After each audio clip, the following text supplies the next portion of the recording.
Assalamualaikum warahmatullahi wabarakatuh. Kembali lagi bersama saya Suryatmojo. Hari ini kita akan mengulas tentang konsep dasar sistem informasi. Tidak ada di dunia ini yang tidak berbentuk sebagai suatu sistem. Semuanya yang ada di dunia ini sebenarnya adalah sebuah sistem. Misalnya, sistem pendidikan, sistem pendengaran, sistem peredaran darah, sistem pencernaan, sistem transportasi, sistem komunikasi, sistem penerangan, atau sistem tata surya. Memahami sistem, yang paling mengena adalah pertama kali dengan mempelajari definisinya. Dari definisinya, dapat diketahui dengan persis apa sebenarnya suatu sistem itu. Suatu sistem juga mempunyai karakteristik. Suatu sistem juga dapat diklasifikasikan ke dalam beberapa kelompok. Tidak ada di dunia ini sistem yang benar-benar tertutup. Sistem yang tertutup adalah sistem yang tidak berhubungan dengan lingkungan luarnya. Hal yang ada adalah sistem terbuka atau sistem yang secara relatif tertutup. Karena sistem selalu berhubungan dengan lingkungan luarnya. Lingkungan luar yang merugikan perlu dikendalikan. Oleh karena itu, sistem yang baik harus mempunyai pengendalian. Berikutnya adalah pendekatan pemahaman sistem. Kita hidup di dunia yang penuh dengan sistem. Lihat di sekeliling kita semua. Maka apa yang kita lihat sebenarnya adalah kumpulan dari sistem-sistem.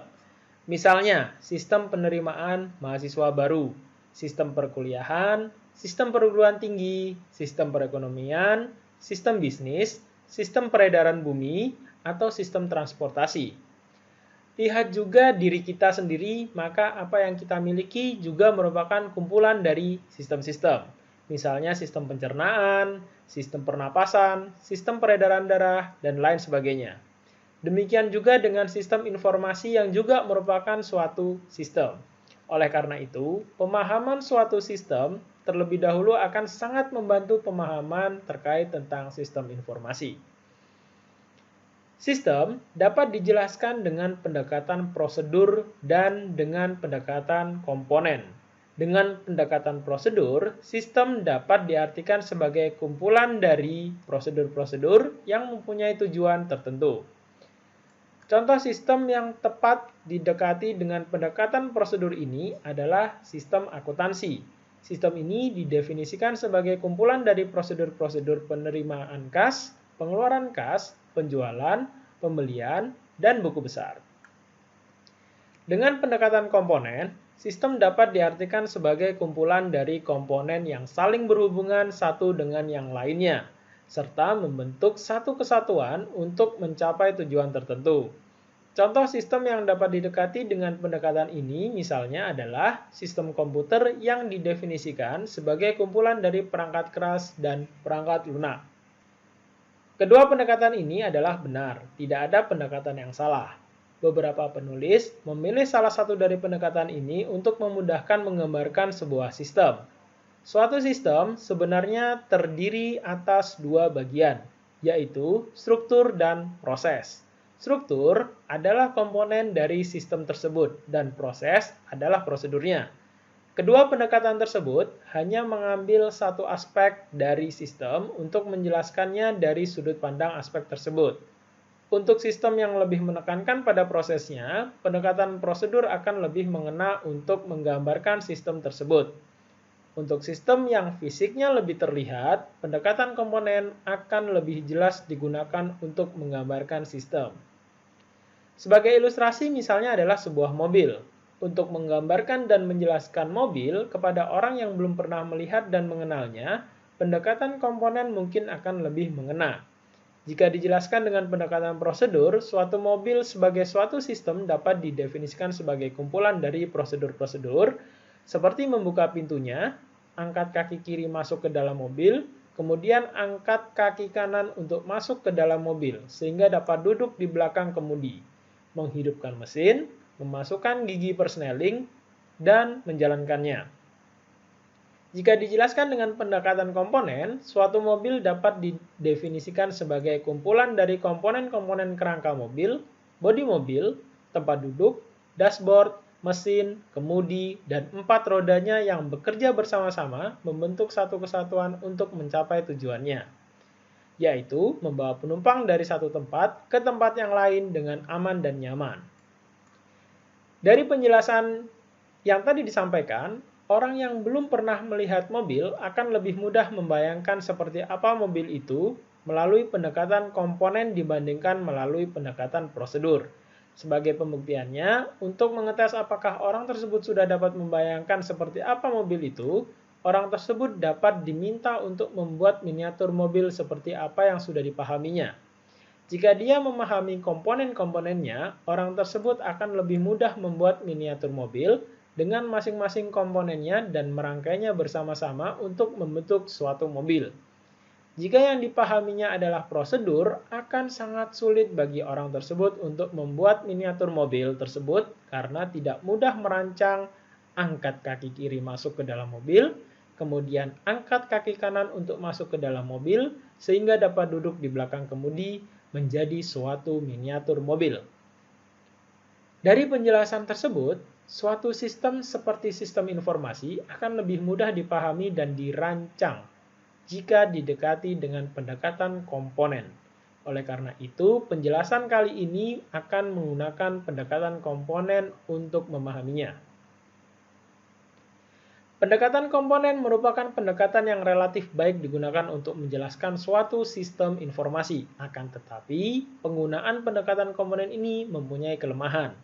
Kelemahan utama penggunaan pendekatan ini adalah komponen-komponen dari sistem tidak dapat diidentifikasi dengan jelas. Satu komponen saja tidak teridentifikasi, hal itu akan gagal untuk menggambarkan sistem itu dengan baik dan sistem tersebut tidak akan dapat mencapai tujuannya. Berikutnya adalah definisi sistem. Mempelajari suatu sistem akan lebih mengena apabila mengetahui terlebih dahulu apakah suatu sistem itu. Pengertian tentang sistem dapat pertama kali didapat dari definisinya. Dengan demikian, definisi ini akan mempunyai peranan yang penting di dalam pendekatan untuk mempelajari suatu sistem. Secara umum, suatu sistem terdiri atas struktur dan proses. Beberapa definisi dari sistem menyebutkan bahwa sistem terdiri atas struktur dan proses. Akan tetapi, beberapa definisi dari sistem hanya menyebutkan kumpulan dari struktur atau proses. Sistem yang didefinisikan sebagai kumpulan dari struktur bukan berarti sistem tersebut tidak mempunyai proses. Sistem ini tetap mempunyai proses, tetapi strukturnya dianggap lebih dominan dan lebih ditekankan dari prosesnya. Sistem yang strukturnya lebih dominan dari prosesnya adalah sistem fisik. Sebaliknya, beberapa definisi sistem hanya menyebutkan suatu sistem merupakan kumpulan dari proses saja. Sistem ini tetap mempunyai struktur, tetapi prosesnya dianggap lebih dominan dan lebih ditekankan dari strukturnya. Sistem yang prosesnya lebih dominan dari strukturnya adalah sistem prosedural. Struktur dari suatu sistem disebut juga dengan nama lainnya komponen, subsistem, elemen, dan blok bangunan. Berikut adalah contoh dari beberapa definisi sistem yang menekankan pada struktur, elemen, atau blok bangunannya. 1. Suatu sistem adalah suatu kesatuan yang terdiri atas interaksi subsistem yang berusaha mencapai tujuan yang sama. Yang kedua adalah suatu sistem beroperasi dan berinteraksi dengan lingkungannya untuk mencapai sasaran tertentu. Suatu sistem menunjukkan tingkah lakunya melalui interaksi di antara komponen-komponen dalam sistem dan di antara lingkungannya. Ketiga, suatu sistem adalah suatu kumpulan komponen yang berinteraksi membentuk suatu kesatuan dan keutuhan yang kompleks dalam tingkat tertentu untuk mengejar tujuan yang umum. 4.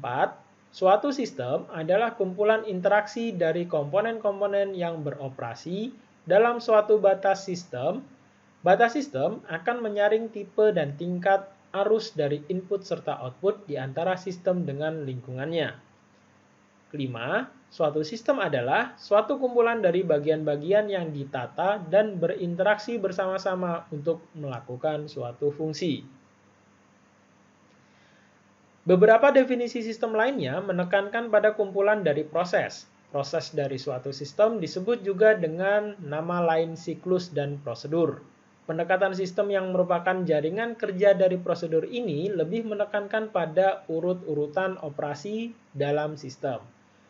Prosedur didefinisikan oleh Fitzgerald sebagai urut-urutan yang tepat dari tahapan-tahapan instruksi yang menerangkan apa yang harus dikerjakan, siapa yang mengerjakannya, kapan dikerjakan, dan bagaimana mengerjakannya. Definisi mana yang akan digunakan? Apakah suatu sistem kumpulan dari komponen-komponen atau kumpulan-kumpulan dari proses-proses? Untuk sistem fisik yang memang terdiri atas banyak komponen fisik, pendekatan komponen lebih tepat.